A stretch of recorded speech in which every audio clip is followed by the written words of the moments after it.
ओम माँ लक्ष्मी नमो नमः। ओम माँ लक्ष्मी नमो नमः। 16 दिवसीय महालक्ष्मी जी की हार्दिक शुभकामनाएं। आप सभी पे माता लक्ष्मी जी का आशीर्वाद बना रहे और आप सब अपने जीवन में खुशहाल रहे, समृद्धि हासिल करें, अपने काम में वृद्धि हासिल करें। आज हम जानेंगे हमारा महालक्ष्मी व्रत, जो कि 16 दिवसीय महालक्ष्मी व्रत के नाम से जाना जाता है।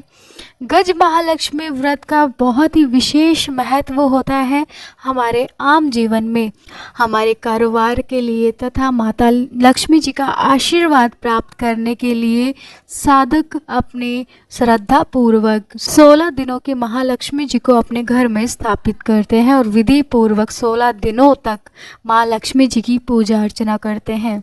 तो आज हम जानेंगे कि हमारा महालक्ष्मी व्रत कब आरंभ हो रहा है, क्या क्या नियम हमें करने हैं, माता लक्ष्मी जी का आशीर्वाद कैसे प्राप्त होगा, किन नियमों का हमें पालन करना चाहिए, क्या क्या चीज़ें हमें महालक्ष्मी व्रत में करने हैं ताकि महालक्ष्मी जी का आशीर्वाद हम लोगों पर, उनका आशीर्वाद बना रहे। सारे मिलकर के बोलो महालक्ष्मी नमो नमः, महालक्ष्मी नमो नमः। महालक्ष्मी जी का व्रत बहुत ही विशेष करके महत्वपूर्ण माना जाता है। कहा जाता है कि जो साधक इसको 16 दिनों में अपने घर में श्रद्धा पूर्वक 16 दिनों तक व्रत करते हैं, उस पर माँ लक्ष्मी जी का आशीर्वाद बना रहता है। साधक को सुख समृद्धि में वृद्धि होती है, साथ में माँ लक्ष्मी जी का आशीर्वाद उनके घर में, उनके कारोबार में बना रहता है। तो आइए हम जानते हैं कि महालक्ष्मी जी का व्रत कब रखा जाएगा। पांचांग के अनुसार भाद्रपद माह की शुक्ल पक्ष की अष्टमी तिथि आरंभ हो रही है 10 सितंबर को 11:11 पर। इसका समापन वही 11 सितंबर को रात के 11:46 पर होगा। ऐसे में महालक्ष्मी का व्रत का शुभारंभ हमारा 11 सितंबर से ही होगा। माना जाता है कि जहाँ पे राधा अष्टमी का व्रत आरंभ होता है, तो वहीं पे महालक्ष्मी जी का व्रत भी आरंभ होता है। आश्विन माह के कृष्णा पक्ष की अष्टमी तिथि 24 सितंबर को पड़ रही है। इस दिन हमारा यह व्रत समाप्त हो जाएगा। इस दिन आप सभी विधि पूर्वक पूजा करें, सुबह जल्दी उठ करके स्नान आदि करें, उसके बाद माँ लक्ष्मी जी का ध्यान करें। कहा जाता है सूर्य उदय से पहले ब्रह्म मुहूर्त में उठने के बाद ही इस व्रत का फल प्राप्त होता है। इसमें एकदम ब्रह्मचार्य पालन करना पड़ता है।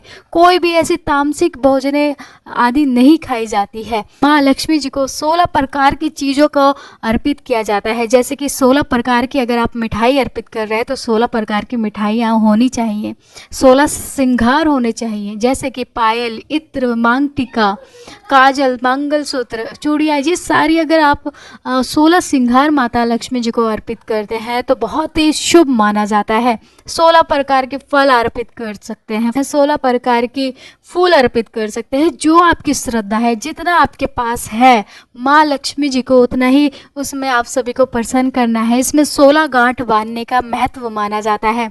16 दिन अगर आप व्रत नहीं कर पा रहे हैं तो पूरे 16 दिनों का अपार कृपया पाने के लिए आप पहले दिन या फिर 8वें दिन या फिर 16वें दिन आप सभी विधि पूर्वक माँ लक्ष्मी जी का व्रत धारण कर सकते हैं।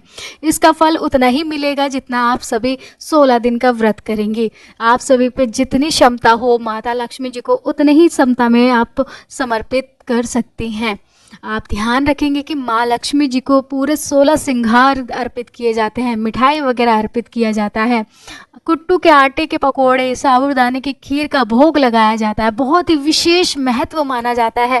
पंचामृत से स्नान कराया जाता है। माँ लक्ष्मी जी को सुपारी, नारियल डाल करके कलश बिठाया जाता है। माता जी की अलग से पूजा की जाती है 16 दिन तक। ध्यान रखें कि आपको मंदिर में अगर आप पूजा कर रही हैं तो अच्छा है। यदि आप अलग से चौकी लगा करके पूजा कर रही हैं तो ध्यान रखेंगे कि चौकी जो आपने लगाई है वो 16 दिनों तक हिले नहीं, क्योंकि अगर हिल जाती है हमसे तो व्रत जो है खंडित हो जाता है। इस चीज़ का आप ध्यान रखेंगी। आपने पहले अपनी जगह देख लीजिए कि वहाँ पर कोई आता जाता ना हो, माता लक्ष्मी जी को कोई छूने वाला ना हो। जहाँ स्थिर जहाँ आपके जगह हो वहीं पर रखें। माता लक्ष्मी जी को 16 दिनों तक हिलाना नहीं है वहाँ से, ठीक है। इस बात का ध्यान रखेंगी। कलश का महत्व होता है, गज का महत्व होता है। उस दिन गज का आप लगा करके स्थापित कर सकती हैं। 16 दीपक दान कर सकती हैं। अगर आपके पास कुछ भी नहीं हो रहा है तो आप 16 दीपक माँ लक्ष्मी जी को अर्पित कर सकती हैं। 16 प्रकार की गांठें बांधी जाती हैं। इस दिन इस गांठ का महत्व होता है, हर व्रत में एक गांठ बांधी जाती है, इसलिए 16 दिवसीय महालक्ष्मी जी का व्रत दिवाली से भी ज़्यादा महत्वपूर्ण माना जाता है। इसलिए आप विधि पूर्वक 11 सितंबर से हमारा यह व्रत आरंभ हो रहा है और 24 सितंबर को हमारा यह व्रत समाप्त हो जाएगा। इसलिए विधि पूर्वक आप सभी महालक्ष्मी जी का व्रत धारण करें। महालक्ष्मी जी का व्रत धारण करते समय, सोते समय महालक्ष्मी जी के मंत्र का जप कर सकते हैं, उठते समय महालक्ष्मी जी का मंत्र का जप कर सकते हैं। इन नियमों का आप पालन करें। साथ में और विशेष कृपया पानी है तो भगवान विष्णु जी की पूजा उस दिन करें, विशेष करके, क्योंकि जहाँ भगवान विष्णु जी की पूजा होती है वहाँ माँ लक्ष्मी स्वयं आ जाती है। इसलिए ध्यान रखें 16 दिनों में साथ में भगवान विष्णु जी की भी पूजा स्वयं करें। उस दिन भगवान विष्णु जी को ना छोड़ें। जिस प्रकार से आप माँ लक्ष्मी जी की पूजा अर्चना कर रही हैं उसी विधि से आप भगवान विष्णु जी उनके पति के रूप में माने पूजनीय होते हैं। इसलिए आप सभी विशेष करके भगवान विष्णु जी की भी पूजा साधना कर सकती हैं। इससे माता लक्ष्मी जी और प्रसन्न हो जाएंगी। माँ लक्ष्मी जी का चालीसा का पाठ करें, इससे हमारा जो बहुत ही विशेष महत्व मिलता है। आप मंत्रों का जप कर सकते हैं, ठीक है। इन नियमों का आप पालन करेंगे। ध्यान रखिए कि माँ लक्ष्मी जी को 16 श्रृंगार जरूर चढ़ानी है। जितनी आपकी क्षमता है उसमें आप 16 प्रकार के श्रृंगार को शामिल कर सकती हैं। अगर नहीं हो पा रहा है आप सभी से तो 16 दीपक जरूर दान करें। 16 दीपक आप प्रतिदिन कर सकते हैं तो बहुत ही अच्छा है।